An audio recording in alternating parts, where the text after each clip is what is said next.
Director Ilaiyaraaja Kaliyaperumal இயக்கத்தில் சிபிராஜ் நடித்து வெளிவந்திருக்க படம் தான் 10 ஹவர்ஸ்.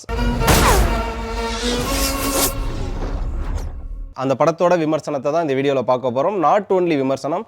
இந்த படம் சிபிராஜுக்கு ஒரு நல்ல கம்பேக்காக இருக்குமா, ரொம்ப நாள் கழித்து மறுபடியும் ஆன் ஸ்க்ரீன் வந்திருக்காரு, அவரோட ப்ரெசன்ஸ் எப்படி இருக்குது, இந்த படம் வந்து கைதி மாதிரியே இருக்குன்ற மாதிரியான பல விஷயங்கள் பேசியிருந்தாங்க. இது எல்லாத்தையும் தான் இந்த வீடியோவில் டீட்டெயிலாக பார்க்க போகிறோம். மாலை முரசு வை ப்ரெசன்ஸ். இது படம் எப்படி இருக்குது, நான் உங்கள் விஜய் டாமினிக். உங்களுக்கு செஸ் விளையாட்டோட அடிப்படை என்னன்னு தெரியுமா? ஒவ்வொரு காயினா வெட்டி தான் கேமை ஜெயிக்கணும்னு நினைக்கிறேன். இந்த படத்தோட ஒன்லைனை பார்க்கறதுக்கு முன்னாடி நான் முதல்ல சொன்ன விஷயங்களை பேசணும்னு நினைக்கிறேன்.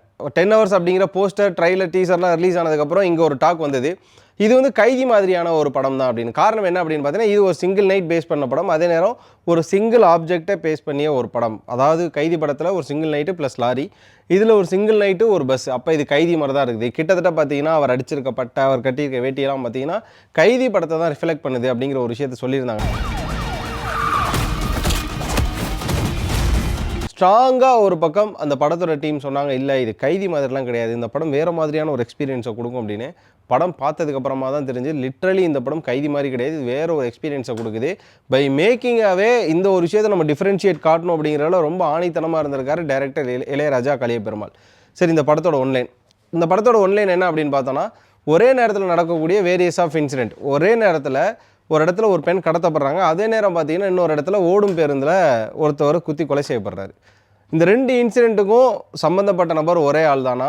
பஸ்ல ஒரு பொண்ணை டார்ச்சர் பண்றதா தான் நமக்கு தகவல் வந்து, ஆனா பஸ்ல ஒருத்தர் செத்து கிடக்கிறான். இல்லை வேற ஆளா? எதுக்கு ஒரே நேரத்தில் ரெண்டு விஷயம் நடக்கணும்? இது ஏன் சிபிராஜ் போலீஸாக இருக்கக்கூடிய அந்த சர்க்கிள்குள்ளே நடக்கணும் அப்படிங்கிற ஒரு விஷயமோ, இதுக்கு பின்னாடி இருக்கக்கூடிய நபர்கள் யார் அப்படிங்கிற மாதிரியான ஒரு இன்வெஸ்டிகேஷன் த்ரில்லராக இந்த படத்தை எடுத்திருக்காங்க. இதுதான் 10 ஹவர்ஸோட ஒன்லைன்.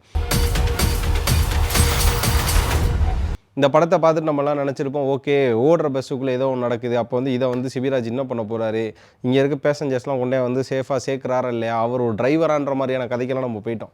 பட் அதெல்லாம் கிடையாது. இந்த படத்தில் பார்த்தீங்கன்னா அவர் ஒரு காப் ரோல் பண்ணியிருக்காரு, சிபி சத்யராஜ். ஆனால் அந்த பஸ்ஸில் இருக்க யாரோ ஒருத்தர் தான் இந்த கொலையை பண்ணியிருக்காங்க சார். அதில் பார்த்தீங்கன்னா அந்த ஓடும் பேருந்தில் குத்தி கொலை செய்யப்படுற நபர்ன்றோம்ல, ஸோ அப்போ அதுக்கான ஒரு இன்வெஸ்டிகேஷன் நடக்கணும். அந்த பஸ் எங்கேயுமே நிற்காது. ஏன்னா வந்து ஒரு ப்ரைவேட் பஸ்ஸு எப்படியெல்லாம் செயல்படுது அப்படின்னா இந்த படத்தில் கொஞ்சம் டீட்டெயில்டாகவே காமிச்சிருக்காங்க. பஸ் வந்து ஸ்டார்ட் பண்ணுற இடத்துலேருந்து போய் இறங்குற வரை, எங்கே நம்ம இப்போ வந்து சென்னையில் ஏறி நான் அறந்தாங்கில் போய் இறங்குறேன் அப்படின்னா பஸ் எங்கெங்கெல்லாம் நிற்கிது, எங்கெங்கெல்லாம் பஸ்ஸோட டோர் ஓப்பன் ஆகுது அப்படிங்கிறது கூட ஜிபிஎஸ் மூலமாக அந்த ட்ராவல்ஸ் கம்பெனி தெரிஞ்சுட்டு தான் இருக்குது. இந்த டீட்டெயில் நமக்கு இவ்வளோ நாள் தெரியாது.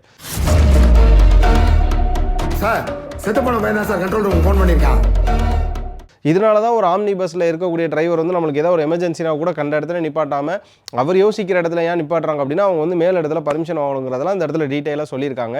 அப்போ எங்கேயுமே கதவே திறக்கலை, ஒரு பஸ்ஸில் கதவே திறக்கப்படாத ஒரு பஸ்ஸு, அதுக்குள்ளே வந்து ஒருத்தவனை குத்தி கொலை பண்ணிட்டாங்க.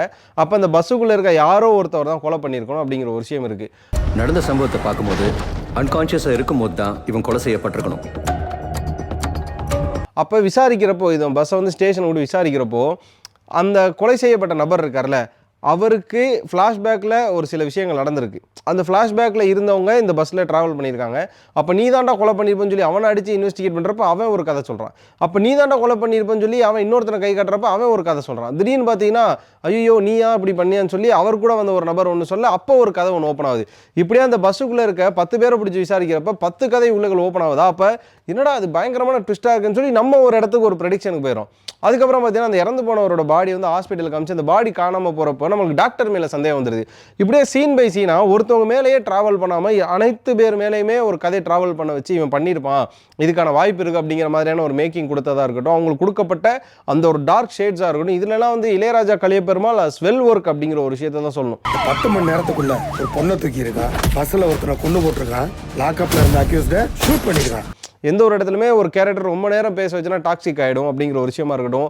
மனித உரிமைகள் எந்தெந்த இடத்துல ஒரு சில விஷயங்களை வெளியே வர விடாமல் தடுக்கிறாங்களா, இல்லைனா அவங்கவுங்க வேலையை அவங்கவுங்க பார்த்தா நல்லாயிருக்கும் அப்படிங்கிற ஒரு விஷயத்தெல்லாம் அந்த இடத்துல காமிச்சது ரொம்ப ஆப்டான ஒன்று. இந்த ஒரு விதம் தாண்டிகிட்டே இருக்கும்போது ஒரு சிங்கிள் நைட்டில் நடக்குது.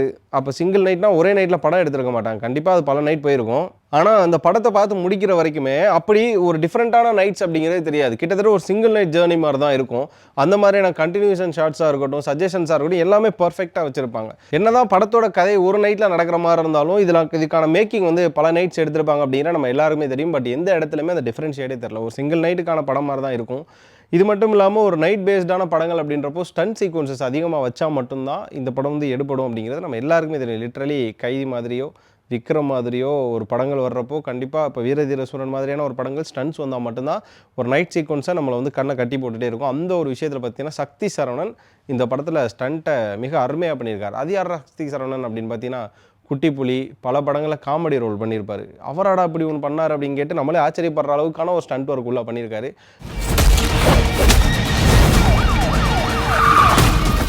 அதுவும் இந்த பேஸ்பால் கிரவுண்டில் வர்ற ஒரு ஃபைட்லாம் ரொம்ப அன்எக்ஸ்பெக்டடான ஒரு ஃபைட்டாக இருக்கும். அது மட்டும் இல்லாமல் சில விஷயங்கள்லாம் சிபிராஜுக்கு இந்த சண்டை போட்டால் எடுக்குன்ற மாதிரியான ஒரு விஷயங்கள் பண்ணியிருப்பாங்க. இதெல்லாம் ரொம்ப ஆப்டாக இருந்தது.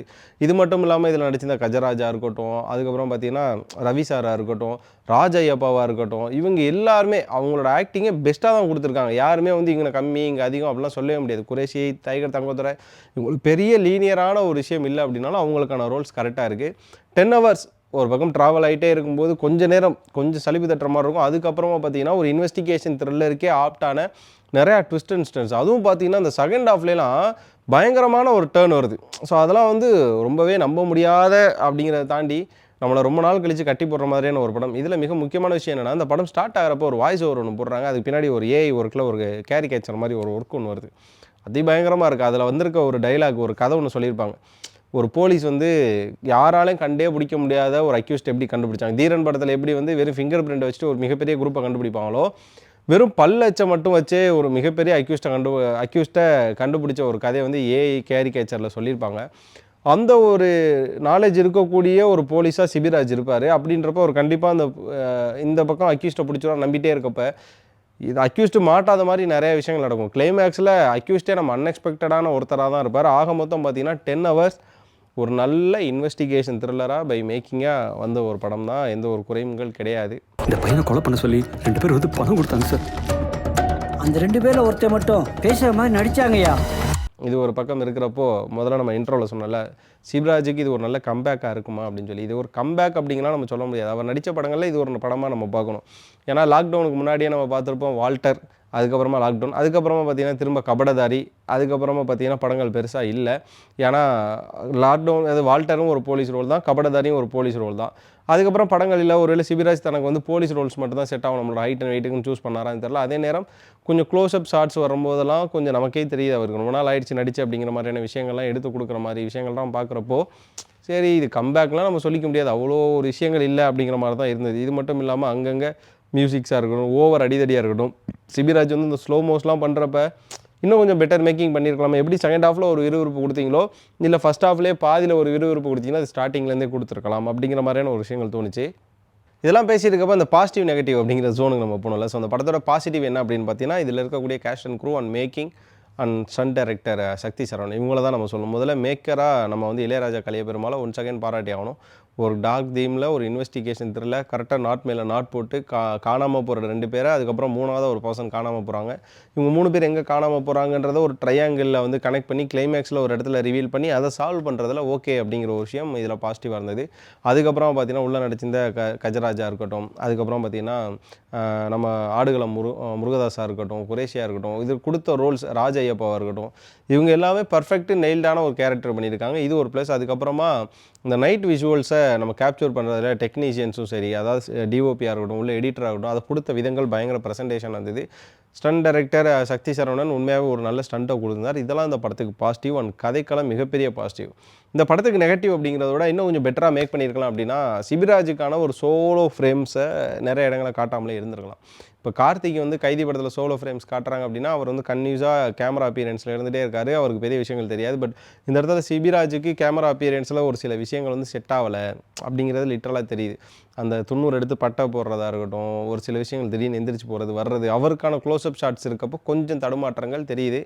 அது வந்து ஏன் அப்படிங்கிறது தெரியல. கண்டினியூஸாக ஸ்க்ரீனில் வராதா அப்படிங்கிற மாதிரியான ஒரு விஷயங்களும் இருக்குது. சத்யராஜ் எப்படிப்பட்ட ஆக்டர், கேமரா அப்படின்னாலே பயங்கரமாக நடிக்கக்கூடிய ஒருத்தர்.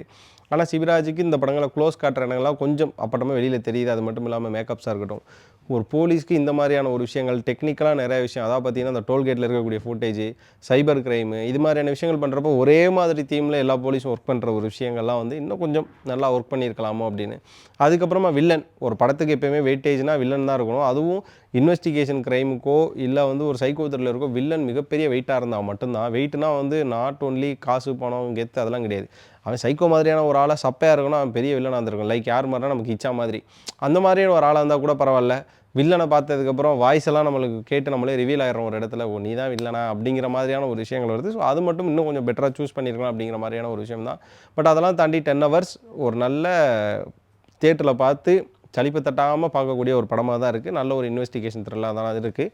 இந்த 10 ஹவர்ஸ் பார்க்குறப்ப யார் யாருக்கெல்லாம் கைதியோட ரெஃபரன்ஸ் ஞாபகம் வருது, யார் யாருக்கெல்லாம் வீரதீர சூரனோட ரெஃபரன்ஸ் வருது, சிபி இது மாதிரியான படங்களை தொடர்ந்து நடிக்கிறது எப்பேற்பட்ட ஒரு முடிவு அப்படின்னு சொல்லி உங்களுக்கு தோணும் கருத்துக்களை கண்டிப்பாக கமெண்ட்டில் சொல்லுங்கள். இந்த வீடியோ பிடிச்சிருந்தா லைக் பண்ணுங்கள், ஷேர் பண்ணுங்கள். மறக்காமல் மாலை முரசு வைபை சப்ஸ்கிரைப் பண்ணிவிட்டு பக்கத்தில் இருக்க பெல் ஐக்கானை கிளிக் பண்ணிக்கோங்க.